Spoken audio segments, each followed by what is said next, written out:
to Andy as part of our Futures Week presentations to you this week. Hi everyone, I'm Andy Meakin. Thanks for inviting me. I've obviously come as part of the Futures Employability Week, and I've just been asked to talk to everybody a little bit about my career and how my politics education has kind of helped with that. So first of all, I'm a local person. I was brought up in Newcastle. I went to St John Fisher High School and then to Newcastle College.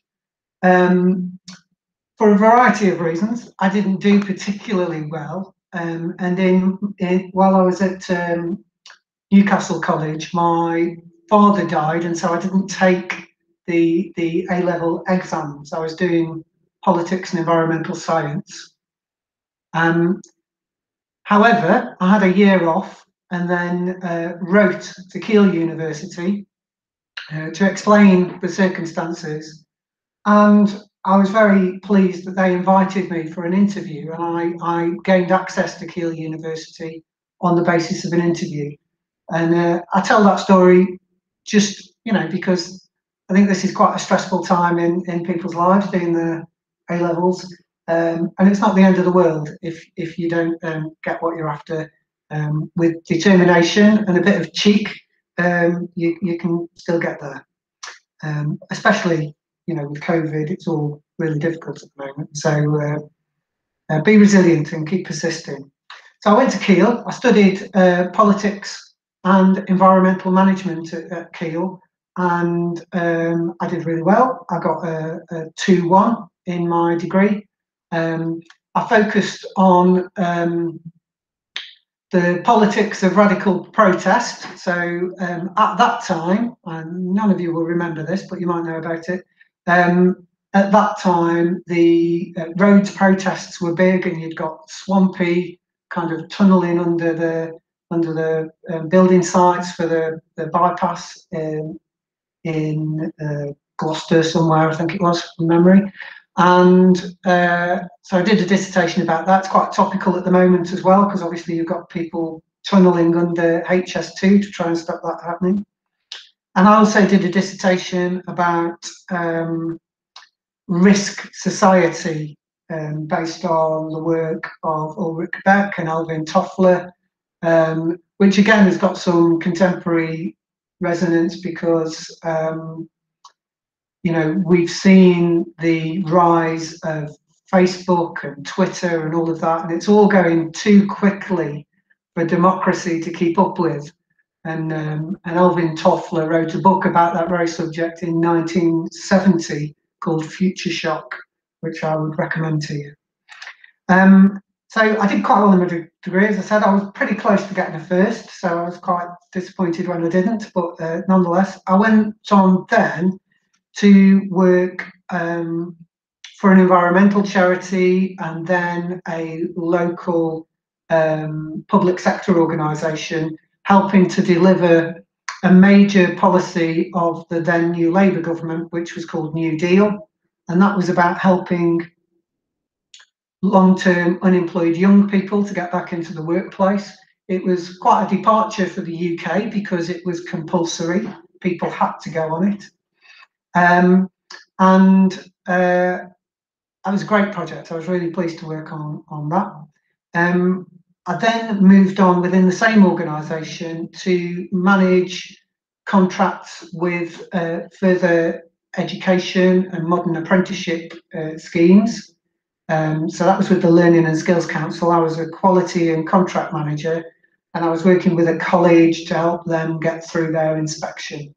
So that was quite different, but I think the theme of working with government on government initiatives kind of continues. From there, and really this was the start of the ladder that I'm now on. From there, I went to work in a local authority. I spent 10 years working in local government for, first of all, Stoke-on-Trent City Council and then Cheshire West and Chester Council. And I started that role as a commissioning manager on another New Labour policy, which was called Supporting People. And that was about designing and commissioning, procuring services for vulnerable people. So that includes people experiencing homelessness, mental ill health, learning disabilities, older, frail people, and people fleeing domestic abuse. And so that was a significant program. I've got a team of staff to work with to help in the delivery of that. It involved monitoring the contracts and dealing with disputes and poor performance and that kind of thing. And when I moved to Cheshire West and Chester Council, I started a similar job there, and then fairly quickly got promoted to be the supplier relationship manager for the whole of adult social care. So again, these are major areas of government policy being implemented at a local level. So from there, we're talking about everything from services for homeless people again, all the way through to care homes for the elderly and residential treatment services for people experiencing mental ill health or learning disabilities. And I left there in 2013 and spent a year self-employed as a management consultant. Someone described that to me as borrowing people's watches to tell them the time, and I think that's pretty accurate. So with that, I worked largely with third sector organisations, voluntary sector organisations, and local authorities around commissioning, procurement, contract management, a government initiative called Payment by Results, which was taking place at that time. I also delivered some training around those things for those organisations, which was really interesting. And one of the final client that I had with that wanted me to do a project plan for a lottery-funded project that they were bidding to win, which was called Fulfilling Lives, Supporting People with Multiple Needs. And so I wrote that project plan. I had precisely 3 days to do a project plan for a service that was £10 million of funding. And I'm pleased to say we were successful in getting that. And then I applied for the job of the director of the project and was successful. I've been doing that job since 2014. And what that involves is that we are working with people experiencing homelessness, mental ill health, addiction and offending behaviour in combination, because those people are tending to fall through the gaps between services and either end up street homeless, quite often end up in prison, often end up getting arrested or going to hospital for various reasons. And very many people in those circumstances seem to become stuck in that situation and unable to get out of it. So as well as delivering a direct service to those folk, we're also working with the organisations that are there to help those people to try and understand why some people are falling out of those services and to see what changes need to be made in those services to improve the situation. And so as well as delivering that direct face-to-face service with those customers, we're also commissioning research and other things to understand how services need to change. We're working very closely with Staffordshire University's Centre for Health and Development, which is really exciting. And I've been doing that job to the present day. There's 12 months, just a little bit more than 12 months of that project left. So we're getting towards the sharp end of it. Things are really, really busy at the moment. Throughout that time, I've also been involved in volunteering with various organisations. So I've been a non-executive director at the YMCA in Hanley, helping that organisation to grow and develop. I've also been on the board of a company that I helped to start called Expert Citizens, which I'll talk a little bit more about. Expert Citizens is a company that's managed and run by people with lived experience of homelessness, mental health, addiction and offending behaviour. And the aim of that organisation is to help public services appreciate the value of lived experience. You'll know from the products that you all use, your phones, your computers, things like that, that those companies go to great lengths to make those products work well and to deliver what people want out of them, the functionality. Unfortunately, public sector services don't do that to anything like the same degree. And what Expert Citizens are doing is encouraging the public sector to see the value of lived experience, and the voluntary sector as well, in improving services. So I sat on the board of that for a while. It's a company I hope to start through the work that we're doing in my current job. I'm also a member of the Hardship Commission for Stoke-on-Trent, and what that does is tries to understand the nature of hardship and poverty in Stoke-on-Trent that people experience, sadly.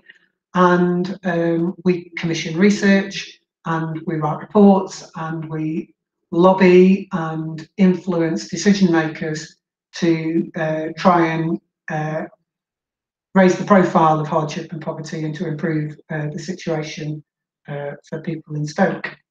And I'm also a governor at the Sixth Form College as well, currently. So that's a potted history of my career to date. I would say that a key part of the political education has helped with. In fact, I'll go back a bit. Apologies. So some key things that will be of interest to you is that as part of my work, I represented the local authority at a parliamentary select committee at Portcullis House in Westminster when I worked for Stoke Council. So, you know, these things that you see on the TV where you've got a circle of MPs brutally grilling people. I've been one of those people, which was quite exciting and quite scary. And that was about the Supporting People programme. I've also been to the House of Lords a few times to do presentations to all party parliamentary groups. Most recent one being chaired by Lord Adebowale and being about the work that we're doing at, the presentation was about the work that we're doing at Voices in Stoke to help people and what other organisations could learn from that. That was quite exciting. Yeah, and I think the thing that that politics has given to my career is an understanding of power, how people acquire power, how people develop it, how they retain and use it. Also, you know, politics is really about who gets what, when, and how, and the processes that that deliver that. And you know, in people's working life, that's going on all the time. And an understanding of that is really helpful in terms of climbing the greasy pole and maintaining your place on the greasy pole. I've certainly found that an invaluable aspect, and my sense of that has grown and developed as my career has progressed. I've got a question, which is a good one. What's my opinion on the House of Lords, and do I think it should be reformed? I think the House of Lords is really interesting, and I know you've been studying electoral systems, so you might have come across a phrase from Lord Hailsham, which is that our system of democracy, first past the post, elects a dictatorship, and or is an elected dictatorship, which has power, if it's got an overall majority, to do almost what it wants for 5 years until the next election. I think the House of Lords has at times, and we certainly saw it in the Brexit situation has acted as quite a reasonably effective brake and scrutiny of government action. And you know, to that extent, as a second chamber, it does perform a function. Ultimately, it can be overridden by Parliament, which has happened again in recent history. But the question, you know, that you rightly raised concerns its legitimacy, given that the people are appointed to those positions, and we've seen, you know, in the autumn, I think it was, the Conservative government stuffing the House of Lords with their friends and Brexit supporters, even Brexit supporters from the Labour Party, who lost their seat in the election. So it's certainly open to political interference. And yes, is the short answer. I do think it needs to be reformed. But I also think that there are real barriers to that reform, not least of which is the establishment of the church within our constitution and the place that the bishops hold in that. And also the you know, the history of the country as a constitutional monarchy and the place that the House of Lords owns in that. These are the things that people hold very dear. So while I think it should be reformed, and I think it should be have some form of democratic legitimacy, I do think it would be extraordinarily difficult to reform it. And I think it would need to come with other reforms and be piggybacked on other reforms.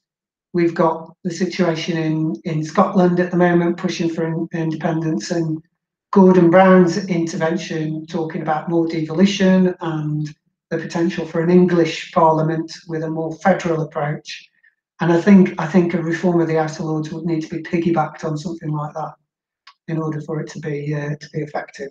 But a huge journey and an act of massive political bravery to take that on, I think. Yeah, so I hope that's answered the question. Yes, is the answer. Andy, after we've heard from you today, we're going to be just pulling together work that the students did on arguments for and against a codified constitution. Is that the kind of thing you think ought to be, if we were going to reform the House of Lords, that would be part of that whole package of reforms? Yeah, absolutely.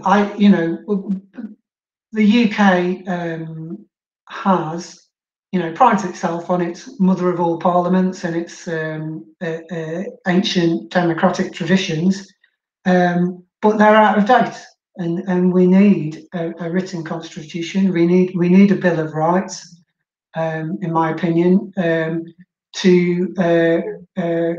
you know, ground those things in law in the way that they have in America.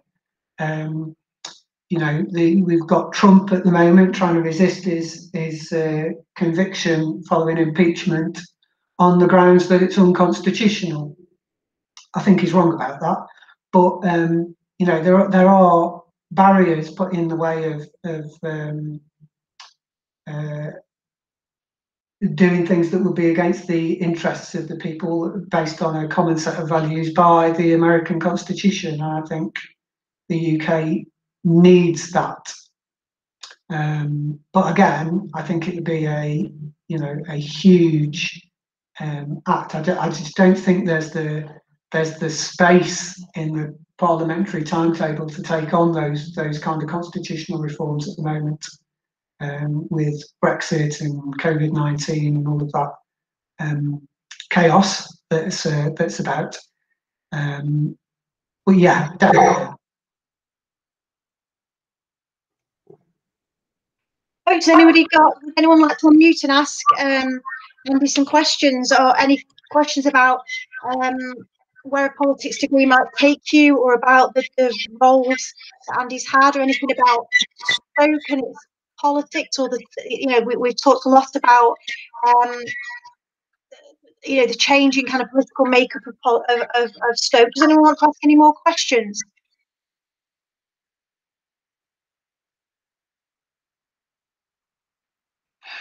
I think one of the things, about I worked in local government for 10 years. Okay, what do I think is the biggest flaw of our democracy?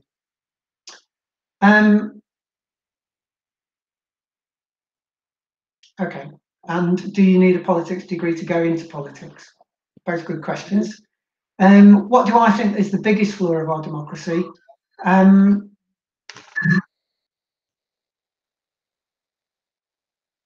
I think we've touched on it already, in that we've got an unwritten constitution which doesn't put which puts loose boundaries on what governments can do. And I think one of the things that we're seeing at the moment that worries me is government interference in the third estate, the media.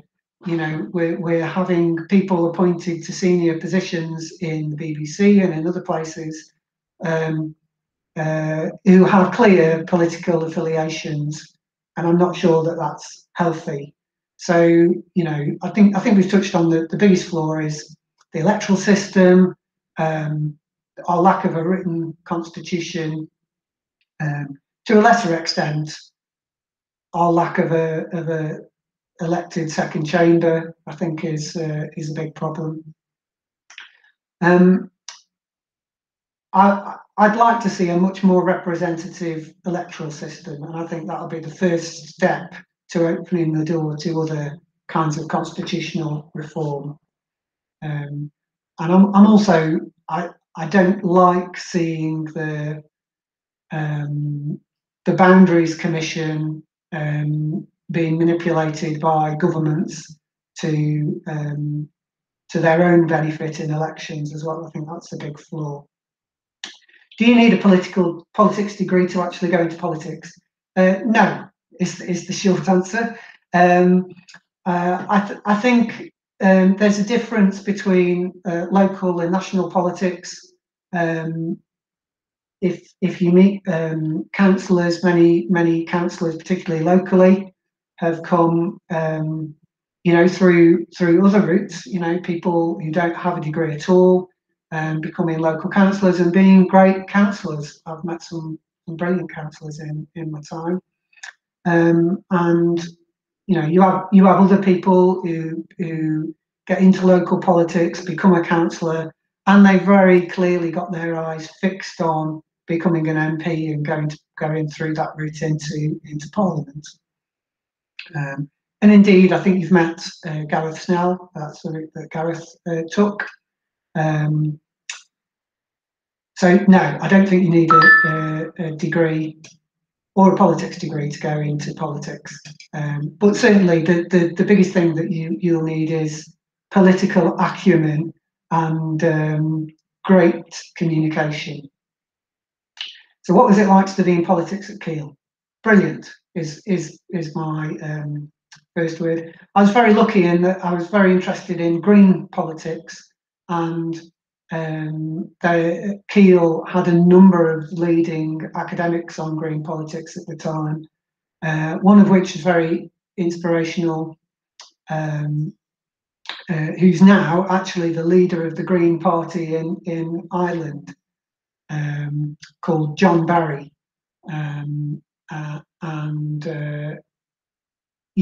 So Keele was great. I was particularly interested in political philosophy as well. So studied kind of Machiavelli and Hobbes and Bentham and Rawls, all the kind of social contract theory behind politics, as well as the institutional politics.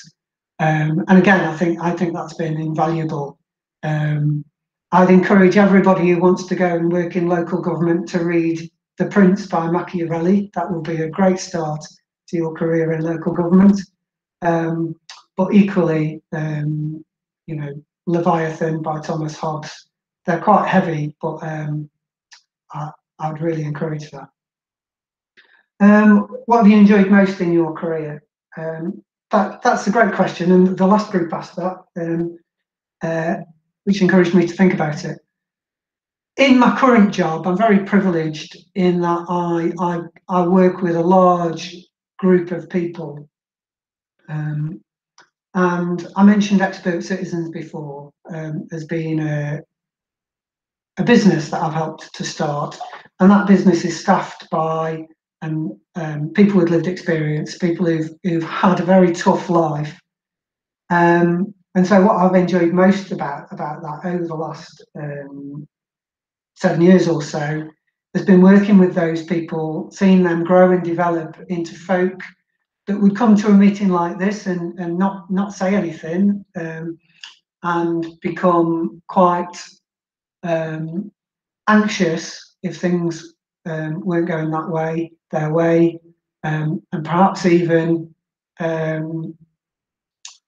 disengage from what we were doing for a time if things didn't go their way, to really rounded folk who, in the case of Darren, who runs that organisation now, someone who can stand on a stage and speak to 250 people about his work, about the work of Expert Citizens, about his life, and also, work at a senior level. He's on the board of the Lankelly Chase Foundation, which is a major national funder, and also on the board of the National Lottery Community Fund. So to see people's growth and development, and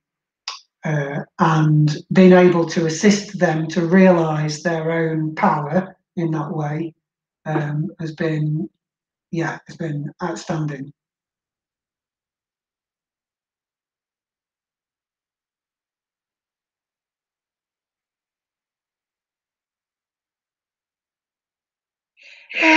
Janine, do you want to unmute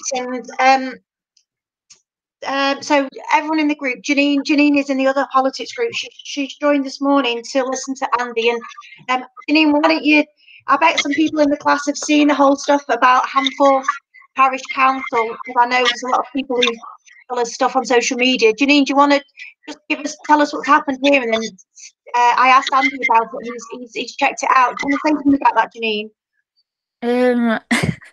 Basically, me and my friends found this video of this parish council in Cheshire, because my friend is a councillor in Cheshire.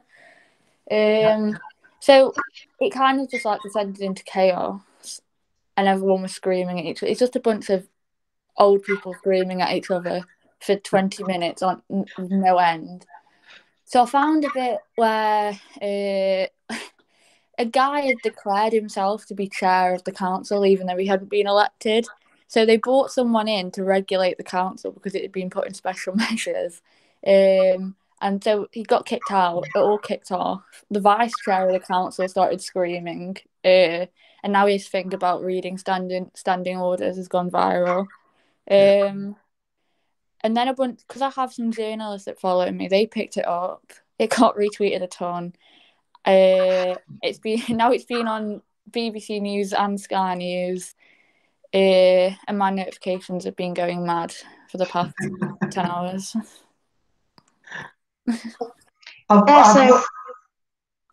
Sorry, go on, Andy. I've watched it since the last meeting, and well done for sharing it, because it's hilarious. But sadly, I worked in local government for 10 years, and it doesn't surprise me at all.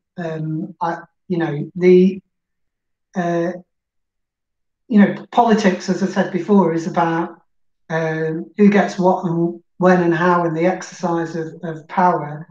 And I think the video is a really good example of how, I think quite often local politicians as well can try and use the formal procedures in disruptive ways to get what they want. The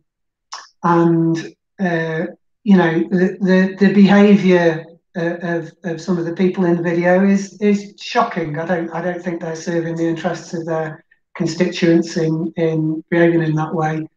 but it is behaviours that I've seen up close in my work in local government.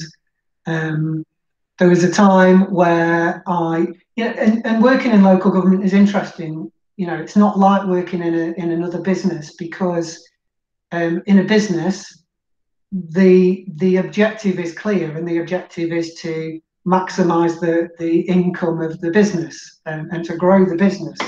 And provided people are doing that, everybody can agree, within reason, to as to what needs to be done. But when you work in local government, you've got an executive, an officer class, of which I was part, and then you've got this governance and oversight from elected politicians who derive their legitimacy from being elected into office.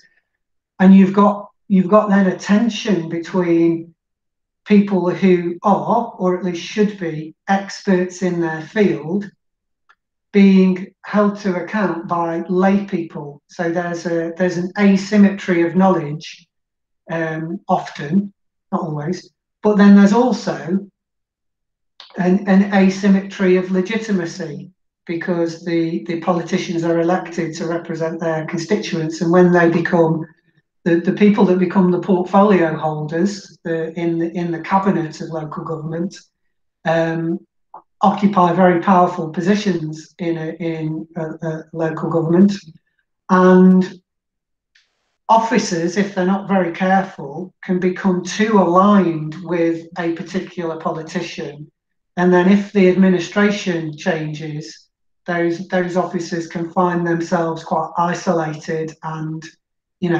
quite often when you see an administration switch from Labour to Tory, or from Tory to Labour, or from Lib Dem to Tory, and vice versa, you'll see that a lot of the officers slowly leave the local authority and go and work for a different one. And that's often because they've become so associated with the previous administration that their position has become politicised. And it's an interesting contrast with America as well, because we have a kind of a civil service that's non-political, but in America the civil service is political, which obviously is a minefield that Joe Biden's navigating at the moment as well. And that's that kind of at the very top of local government, and at the very top of Westminster politics, that politicisation of the civil service is more and more creeping in here as well. We've seen it with Dominic Cummings, and I certainly think that would be a backward step, and we need to defend the non-political nature of the civil service. So I love the video. I thought it was hilarious, and it was very familiar to me, sadly. So thanks for sharing it.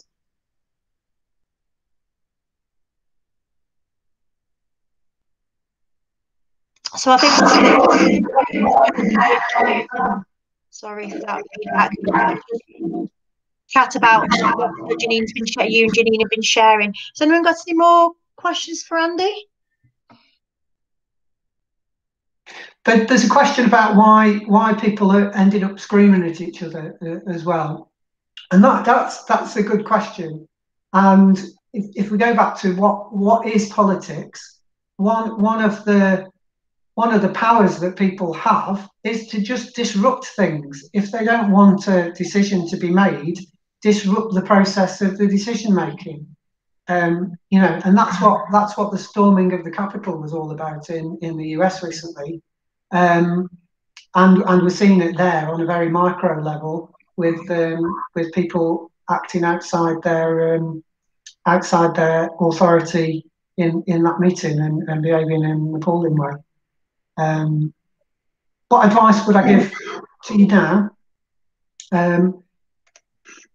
First of all, I would just say keep an open mind about where you think your politics education can take you.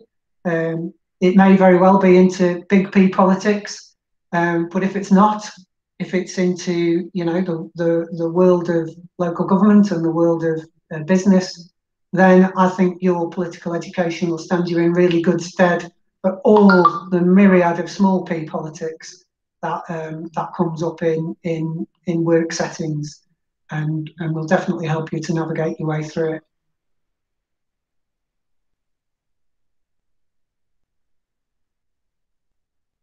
Yeah, I think what you started with, Andy, the story, which I said with the other group as well, the story of sticking at it when things don't look like they're going according to plan, and we're all having to do this at the moment, aren't we? So Andy's story about how he managed to get to Keele to read politics shows that, you know, you've got to have some gumption about you. You've not got to let what happens in life define you. You've got to define your own journey. And I was also, when I first met Andy, you remember Andy came into our lesson. When I first met Andy, I drove home that day thinking, crikey, I've been a bit boring in my life. It's always been a teacher when Andy's had such a varied career. So I think that's something to think about as well. I think, you know, people don't generally have jobs for life anymore, do they? So keeping an open mind about what you want to do for the future. I know we're asking you at the moment, make some decisions about what you're going to do when you finish college, but those decisions don't necessarily define you forever. And you know, you have to be open-minded when things are presented to you. It might not be what you thought at that time, but you've got to try and be open-minded. And perhaps one thing we can take from the current situation is that we're all learning to be a bit more flexible and less fixed-minded about life, aren't we? We're having to be more, less planning miles into the future and kind of reacting to what's thrown at us. So yeah, I think that's very instructive, Andy. Thank you. Okay, well, if you've got no more questions for Andy, then we'll probably bring that to a close, except to say a great big thank you, Andy, for your time and your thoughts today. We will see Andy again because, as you know, Andy's our governor. He's got particular interest in politics, so we will see Andy again. But thank you very much indeed for taking time out of your day twice for us today. So very much appreciate that. Thank you very much. Thank you. You're very welcome. Very happy to. Okay. Thanks. See you all. Thank you. Thank you very much. Bye-bye. Right, folks, I will share the PowerPoint where we're at with you again now. Okay. Thank you very much for joining in that. Right, where does this take us? So you need to do some work, folks, as a result of everything that we have shared today. Okay. So you've had now, some of you joined me for the Rebecca Leach talk on Wednesday afternoon. You'll have had information. You've been shared stuff by Lee or me if you do history too. You'll have had things from your other subjects as well. So use what you've done this week to think about, how can I build on this? Where am I headed? What might I want to do when I finish college? Do I want to go to university? What do I want to study? Do I want to go into a job? Could I do a degree apprenticeship? Think hard and make some plans. This is the year to start putting things into place, because next year will be a lot more pressured, won't it, with it being the sharp end with regard to A levels. So make sure, please, you are building upon what we have done together. We've also got on Monday, we've got Jack Brayton as well, so I'll talk about that now. So you might want to save this reflection until you've had all the input, and that last one comes on Monday. Okay, but please do look at everything you've been given and think about it. So you will have been sent, if you've done the survey already, then you will have been sent 10 suggestions, I think, of careers that might suit you. If you think some of those are not applicable to you, you've got no interest in them, then delete them, and it will send you some more suggestions. Okay, so it's very interactive and it's meant to be very good. Okay, don't forget as well that you've got a careers service who will offer you support too, and we're very lucky that we have our own career service, so make use of that. If you're not sure about things, don't just leave things till next year. Get acting upon things now. If you want help from me, you only have to ask as well. If I don't know the answers, I'll try and find them for you, or we'll try and find them together. Okay, so just to remind, I'm sharing the wrong PowerPoint where I've not got this information in it. Let me just remind you, folks, that Jack Brayton's coming in on Monday at 2. Now, I know our lesson doesn't start till 2:30, but what I'm asking you to do, folks, is could you join early on Monday at 2 o'clock? Okay, and then I will finish the lesson early to give you that time back. So we'll finish at 3:30, but we'll start at 2. So if you have a lesson in column C, could you excuse yourself a few minutes early, if that's okay with that teacher? I think some of you have got leave then, so I'm sure he won't mind. But if you've got a column C lesson, could you excuse yourself a little bit early to allow you to go and have a comfort break and grab a brew before 2 o'clock? So I'm bringing in the other class are coming in. They're coming in as well. So we'll all be together, all the politics students together at 2 till past on Monday to hear from Jack Brayton. He's not been into college or communicated with college in this way before, so I'm really looking forward to a chance to speak to one of our local MPs. So let's make sure we're all in. Hopefully that's all clear to you. I'll probably give you a reminder on Monday morning as well. Okay. Right. So I think Janine, this is probably where you were up to. So I think you can probably leave now, Janine, if this is where you're up to before you just suit yourself and do what you need to do. Okay, what we're moving on to here then is sharing the work that we did on Wednesday about debates surrounding the Constitution. So we need to share some thoughts on that and some conclusions. So if you just head up your work like I have, or just even put today's date, and it just follows straight on from last time.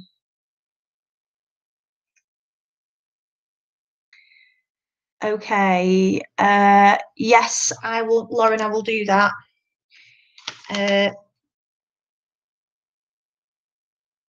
I'll give him heads up because that will help him with his planning. Who else have you got? Does anybody want me to? I may as well do the same for all teachers. Could you put your teacher that you have? If you've got column C lesson, put your teacher in the chat, and I'll email everybody. And then I'm not just giving special treatment to my own members of my own department. Has anybody got any other lesson apart from history in column C? I think Sahil, don't you have something? Tom Edwards, so it's Tom Edwards for English, Naomi. So I'm just going to ask for kind of like a, I'm just going to ask for a kind of 10-minute. Sally Evans. What's that? What topic? What subject's that? Psychology. Okay. So, Maya, I need you to join at 2. I've got James down. I need you to join at 2 rather than 2:30. I'll remind you on Monday, but 2 rather than 2:30. So I've got James, Sally, Naomi, Tom, Lee. Okay, well, that's a Brucey bonus if you haven't got anything. There we go. Right, got that sorted. Right, let's move on. Thanks, folks. That's a good thought, Lauren. Okay, so I gave you the arguments for the for arguments in favour of a codified constitution, and interestingly, Andy Meakin, experienced politician, big P, small p, thought he clearly agrees that we should codify the constitution.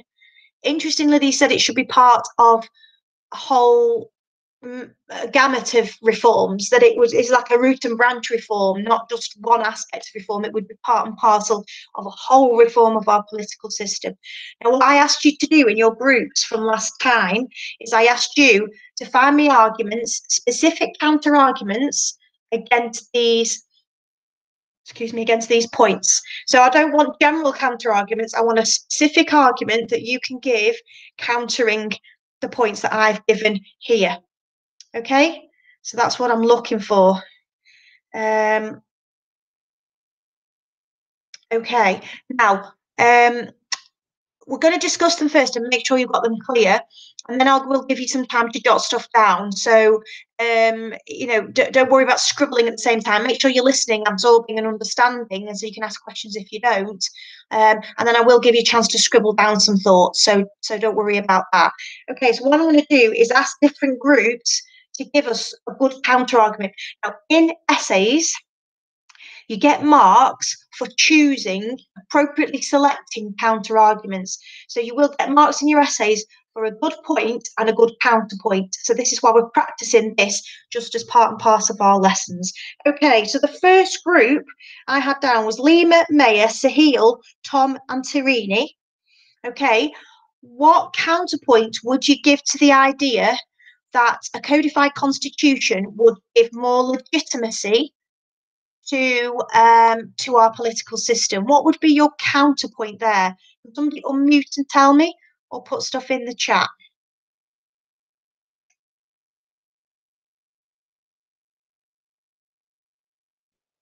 So I'm looking for Lima, Maya, Sahil, Tom, Tarini. Give me an idea. What counterpoint would you have to that?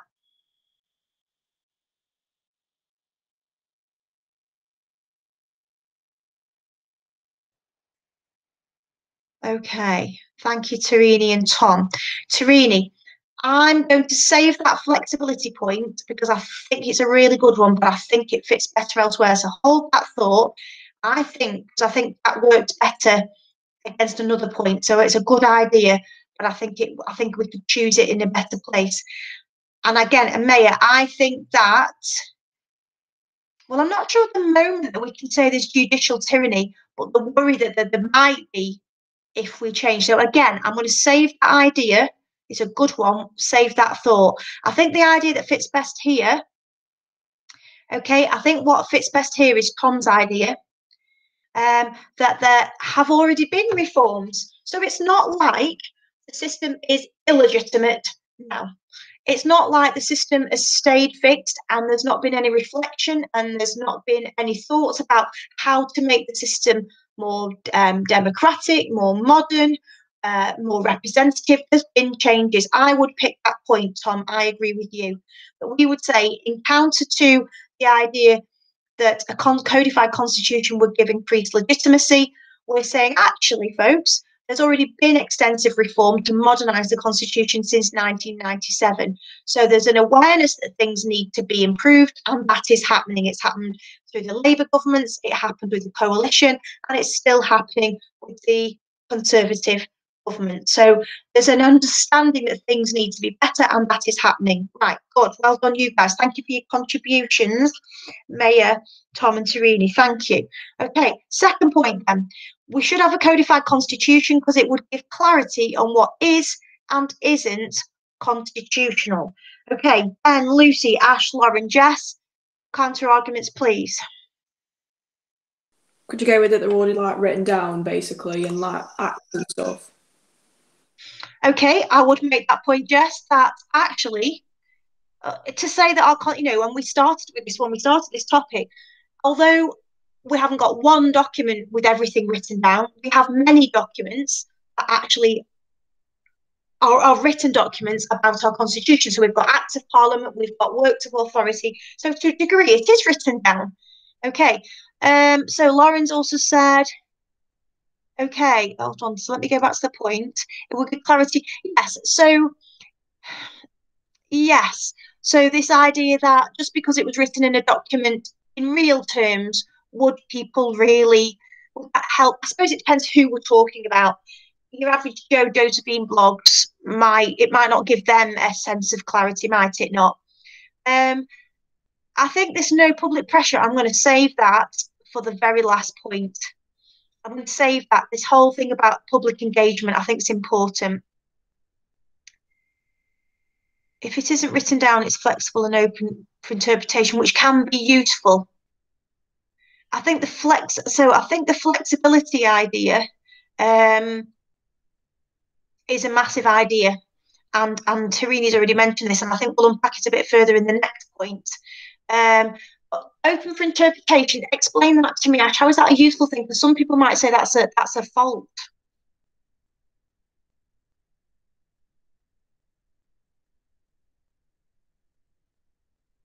Like, if an interpretation of a law changes over a certain period of time in a codified constitution, you need to like pass a bunch of amendments and laws to have that changed. Yep. Whereas if just the interpretation of the law changes in an uncodified constitution, there's no actual change that has to take place. It's just the understanding of the law that changes, not the law itself. Right, Ash, that's very, very well explained. So what you're kind of saying is that flexibility, that evolutionary organic nature of an uncodified constitution allows that adaptation without a massive hullabaloo. So it's not rigid in that kind of way. It is able to change with the times as society changes, as mores change. It changes with time. I think that was well explained. I understand what you're saying, Lauren, and we'll probably come to that point. Yes, so Lauren, hold the thought about liberties and rights. We'll come to that. Okay, some really good thoughts there. So with regard to this point about it would give clarity, I think the main thing to say is that actually the main argument against that is, as Jess started with, much of the Constitution's written already, and it gives that clear guidance. And a codified constitution isn't actually automatically self-explanatory. Okay, if it still requires people to interpret it. This is what happens in America, doesn't it, with the Supreme Court, where there's kind of interpretations around the Constitution which need clarification. So we don't automatically get clarification just because it's all written down. Does that make sense? As I say, you're going to get a chance to build on this in a minute or two. Okay, hold on. I'm just reading what you've put in the chat. Okay, so Lauren's kind of differentiating what should be fixed and what should be flexible. Okay, right, good. Some good kind of sideline debate going on there. Right, okay, what's the next point? The next point is, if we had a codified constitution, the principles would be entrenched and safeguarded from government interference and ill-considered changes. Can we think of any of those? So, the idea that it's fixed, it's rigid, and therefore it's too difficult for an executive and for a government with an agenda to change. And, because, like Ash says, to change the Constitution needs lengthy amendments, we couldn't get anything kind of impulsive happening. What's the counter argument to that? I'm going now to Evie, Libby, Grace, Amy, and Dylan. What did you come up with a counter argument to that? What was it?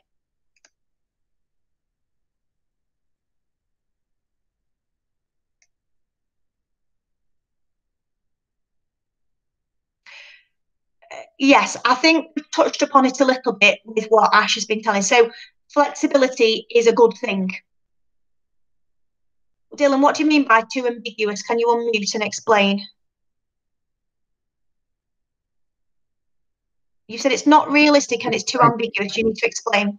With the lengthy process of how long it'd take, it doesn't seem realistic to change it all in such a short period of time. So what you're saying is, if it was a codified constitution, in order to change it, we'd need to do formal amendments, and you don't think that's practical. Is that what you're saying? Yes. Okay. So this is Amy's backing you up here, because she's saying it's unable to change depending on the circumstances. So it's not organic. Yes, it's not organic. It can't. Yes. Okay. We've kind of covered this point. And I think this is where it best fits, actually. Okay, so what we're saying is a codified constitution would be less responsive, it wouldn't be pragmatic, it wouldn't be able to change easily to changing circumstances. Okay, what we're saying is the UK constitution has endured because it has been allowed to develop in this evolutionary organic way. Whereas a codified constitution could become fossilised. What do I mean by fossilised? Yes, Evie, I agree. Well, yes, that's probably how Ash would use that word. Yeah, kind of stuck in one time, Dylan. That's good. Yeah, kind of stuck in a time. And I think the best example we can think of there is thinking about, the Second Amendment in America, these gun laws, and how difficult it is to get on top of gun violence in America because it's the second, because it's part of the Constitution, the Second Amendment. I think that's the best example I can think of there. Okay. Yes, and the word, yes, okay, we've got this idea. Okay. The other thing is, though, the other thing I put in here was, where would a entrenched constitution leave parliamentary sovereignty? That bothers me.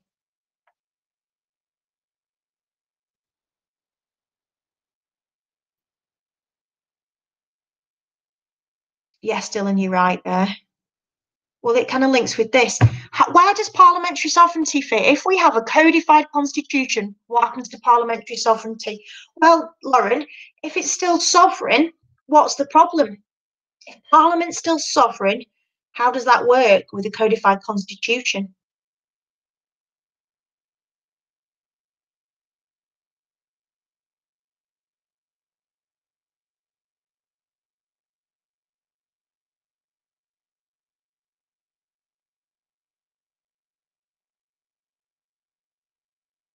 Oh, okay. And we're definitely going to come to this idea, and this is raising its head as a kind of problem, isn't it? So are you telling me that Parliament would not be sovereign? We'd have to change that. If we had a codified constitution, are we saying that Parliament would not be? So Dylan's saying no, Parliament would not be sovereign. If we had a fixed codified constitution, Parliament would no longer be sovereign. The constitution would be sovereign. Is that what we're saying?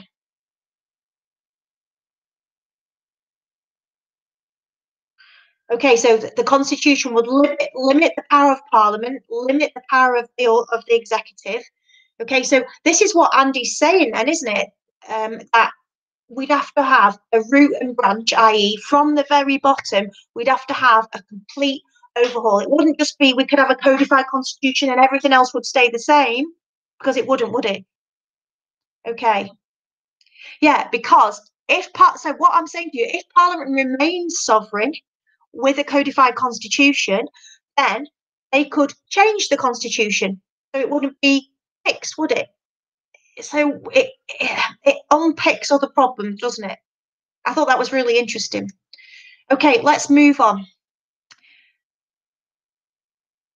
Okay, so what another argument for a codified constitution is that it would act as a check on executive power. So what Andy just mentioned this, that if a government gets a good majority, they're very powerful, aren't they? They pretty much have power over Parliament and therefore have the ability to make massive change, like Blair's government did, like Boris Johnson's government has the capability to do if he keeps his party on side. Okay, so a codified constitution would act as a check on the executive. What's the argument against that? Let's go back to Lehman, Mayer, Sahil, Tom, Tarini.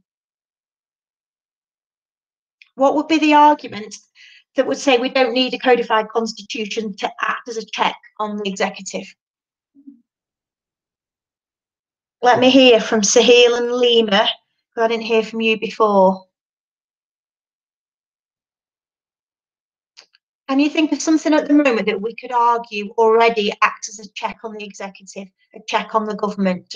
Just what at the moment scrutinises the government and limits their power?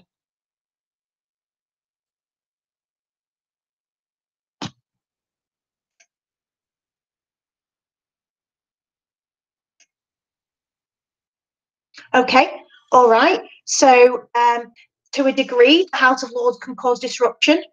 It can only go so far, but it can definitely cause disruption. Okay. What else? What else? Lima, give me an idea. What else restricts the power? So say a government, Lima, is doing stuff that people are not happy with, or failing on things, like not running the economy properly or not delivering on promises. What can we, the people, because this is why Parliament's sovereign, because the people have the power. What can the people do to a government that's not performing well, Lena?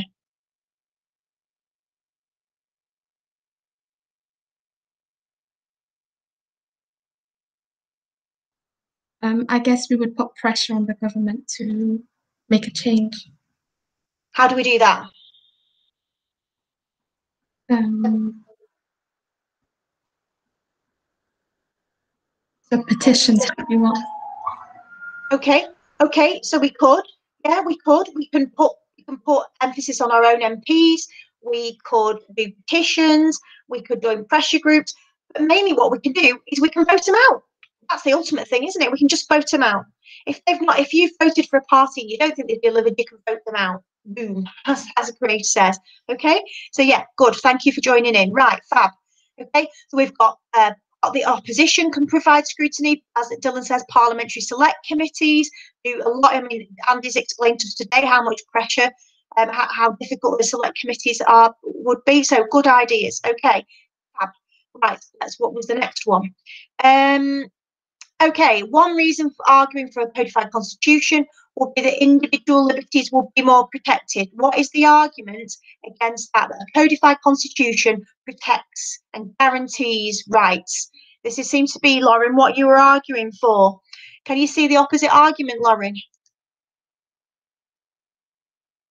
Well, I basically had that, like, yeah, they'd be protected, but are people still going to just interpret them as they want? And especially if it's going to be flexible, then are people going to see that as a way of they're not law, it still doesn't mean like 100% kind of thing?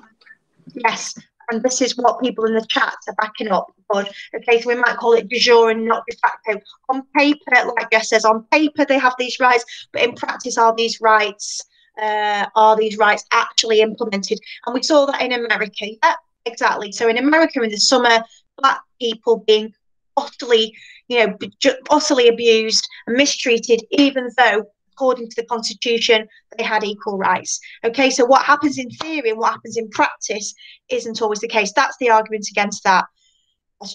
As Grace would say, boom, we've sorted that one. Okay, next one. Oh, here we go. Here's the judges. Ben, you've raised some thoughts about judges. Give me the argument against this then. So the argument is that a codified constitution would be a good move because it would ensure, because the judges could make sure it was followed. So the judges would be in charge of making sure the codified constitution was kept to. What's your argument against that, Ben? It's giving them more power than what they currently have, and since they're not elected, they shouldn't really have it. It should be in the hands of, I wouldn't say Parliament because it's not quite their area, is it? But something elected. If the judges were elected, it'd probably be fine. But yeah, if you understand what I'm saying. Yeah. Okay, right. So really good points, Ben. So we've got a problem with the judges having that power because the judges are unelected. And therefore, yes, it challenges the sovereignty of the power of other parts of the political makeup. What's the other problem, folks, with the judiciary as it stands? It's unelected, and it's also, what's the other problem with the judiciary as it stands? Unrepresentative, right? Fab. If we look at the judiciary, they are not typical of the population of the United Kingdom. They're generally white men, middle class men, middle of class men. Okay, to get to the senior levels of the legal profession is a very challenging thing to do. Okay, but Ben said a solution might be to get them elected. What can you see a downside to getting judges so that we move to a system where judges are elected like they are in America? Can you see a downside to that? Anybody?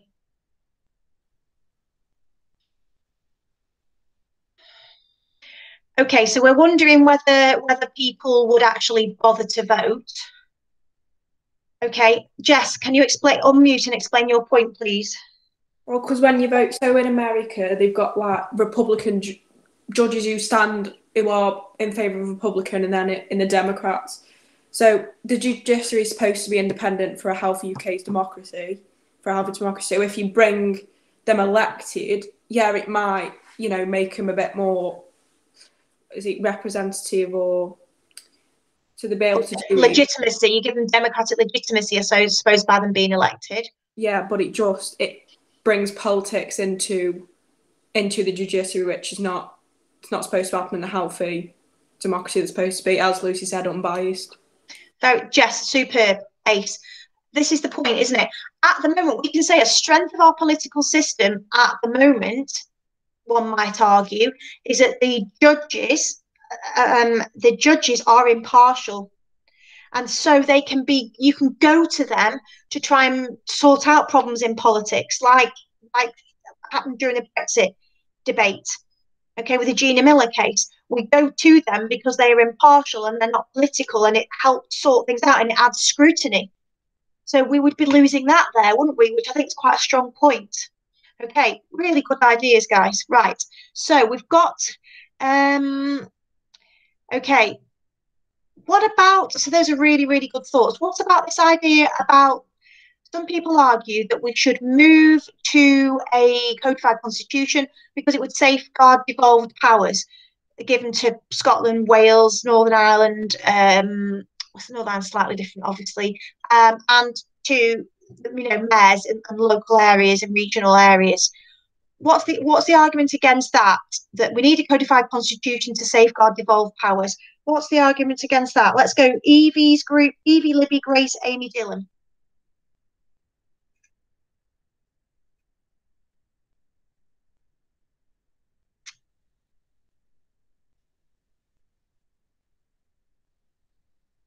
I think Libby, you are correct.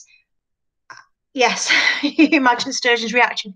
I know, it makes me laugh even thinking about it. It's not funny, but yes, absolutely. I think you're right. Being realistic, we're not going to take those powers away, are you? Can you imagine the shushy? That's the word, isn't it? The shushy. If those powers were taken away from Scotland or from Wales, it's just not going to happen, is it?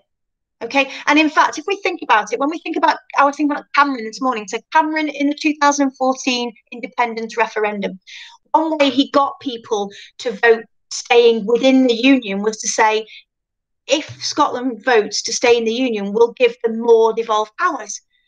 So I really don't think that they would probably take those powers away. So I know what they're saying. It clarifies sovereignty. But are those powers realistic going to be taken away? So Evie's saying further devolution would be made harder. Oh, I see. If those devolved powers were fixed, Evie, is that what you mean?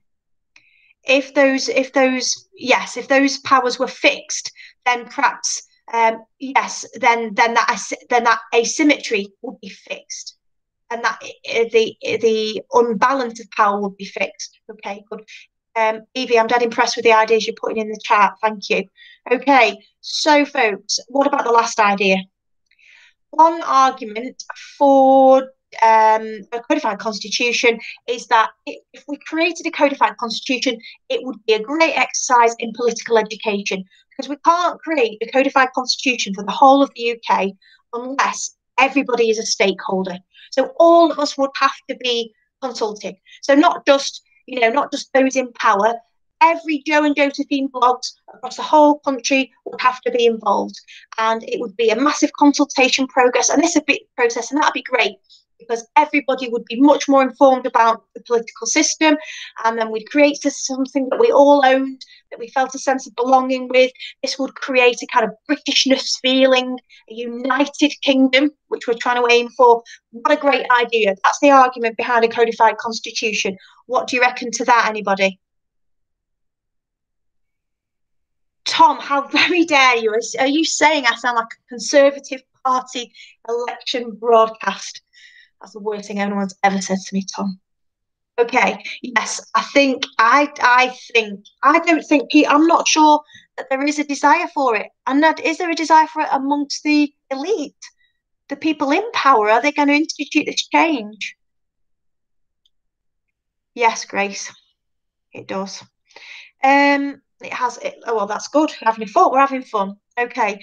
Yes, I don't know whether it's realistic. I think that's the opposition thing. It's going to be hugely time consuming and difficult. Have we got the desire for this? Is there the energy for it? Have we got? I mean, at the moment we've got a huge amount going on anyway with the Brexit changes.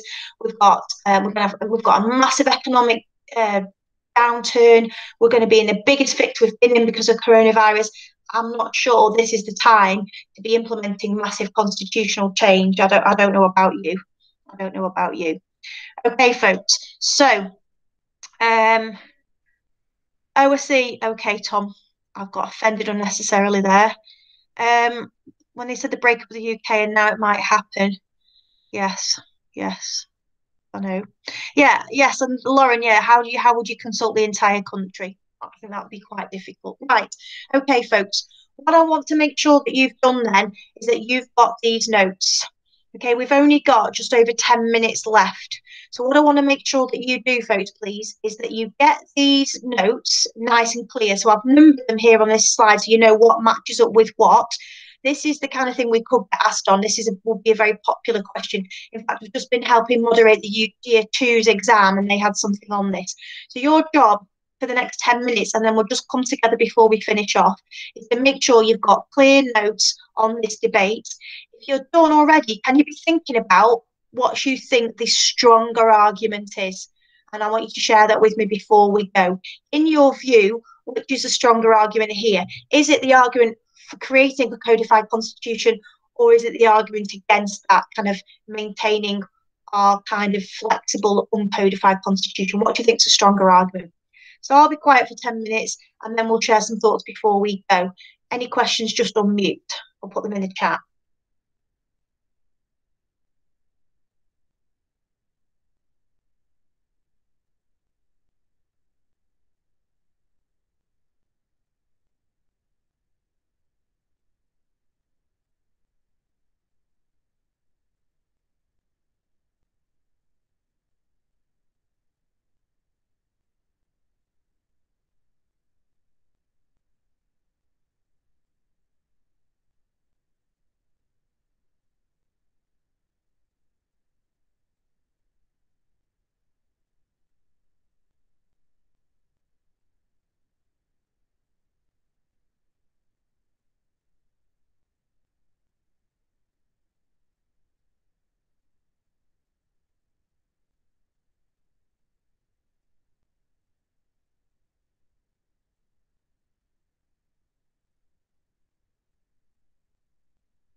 Okay, folks, so I'm hoping that you've managed to kind of make sure you've got a thorough set of notes on that topic, okay?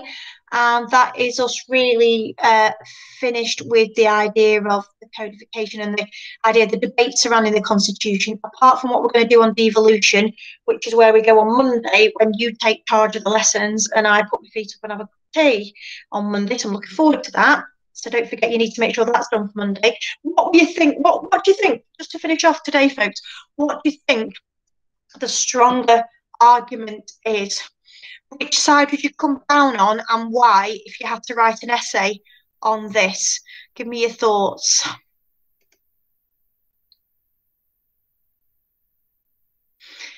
Well, I think we need to decide. So in the end, you don't have to, I'm not going to hold you to it. I'm not going to say, oh, I remember in February 2021, you thought this was a good idea and now you've changed your tune. You have to make your mind up. So Dylan's been decisive. Okay, we don't want any splinters and bums from sitting on the fence. So Dylan's decided he thinks he would argue the flexibility and the difficulty of change would keep him with the current system. Okay, so Grace thinks the stability of the British system actually means that a codified one, and perhaps we need to, I wonder whether we have to broaden our look. We have to perhaps broaden our look at codified constitutions. America perhaps is not the best. It's our obvious example and it's our comparative study, isn't it? But perhaps we ought to look at whether codified systems work elsewhere. Okay. So Tom's thinking about executive power. So Tom, is that you suggesting perhaps we should codify the Constitution as a check on executive power because it's not being checked well enough at the moment? And then Lauren would back you up by saying, and Lauren, are you saying you backed him up by saying you think rights need to be better protected and the codified Constitution would do that?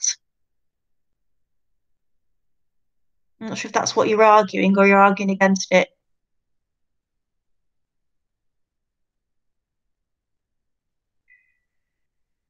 Jess is worried about the issue on the judiciary. Yes, I know what you mean. It changes the whole nature of the judiciary, doesn't it? Yeah, okay. You're arguing against change, okay. With not needed, easy to write, but you do, okay. So Ben, as always, being a pragmatist.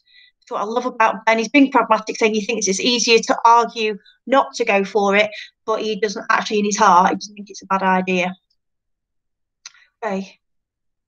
Okay, so Grace says we think we could still go for the making things more legitimate, making them more representative without creating a codified constitution. Okay, it's not like you, Ash, not to have an opinion. Are you there?